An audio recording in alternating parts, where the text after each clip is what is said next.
नाशिकच्या गोविंदनगर येथील शांती उद्यान परिसरात मध्यरात्रीनंतर काही युवकांकडून सुरू असलेल्या गोंधळामुळे स्थानिक नागरिकांचा संयम सुटला असून अखेर या प्रकाराविरोधात पोलिसांकडे तक्रार करण्यात आली आहे। रात्री 12 ते 1 वाजेपर्यंत मोठमोठ्यानं आरडाओरड, मोटारसायकलींचे कर्णकर्कश सायलेन्सर वाजवणं आणि धिंगाणा घालण्याच्या प्रकारामुळे परिसरातील नागरिक त्रस्त झालेत। या प्रकारामुळे ज्येष्ठ नागरिक, महिला, विद्यार्थी तसेच आजारी व्यक्तींना मोठा मानसिक आणि शारीरिक त्रास सहन करावा लागत असल्याचं तक्रारीत नमूद करण्यात आलंय। संबंधित युवकांना अनेकदा समज देऊनही त्यांच्या वर्तनात कोणताही बदल झालेला नसल्यानं परिसरात संतापाचं वातावरण निर्माण झालंय।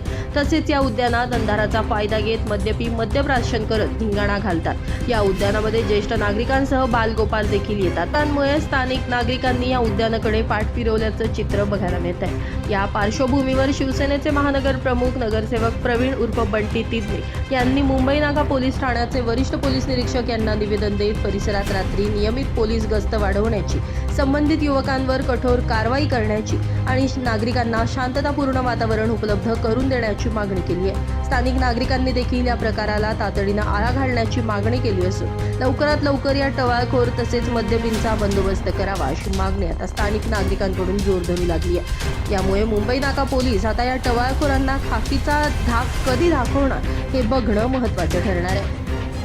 नितीन चव्हाण, महाराष्ट्र 24 न्यूज, नाशिक।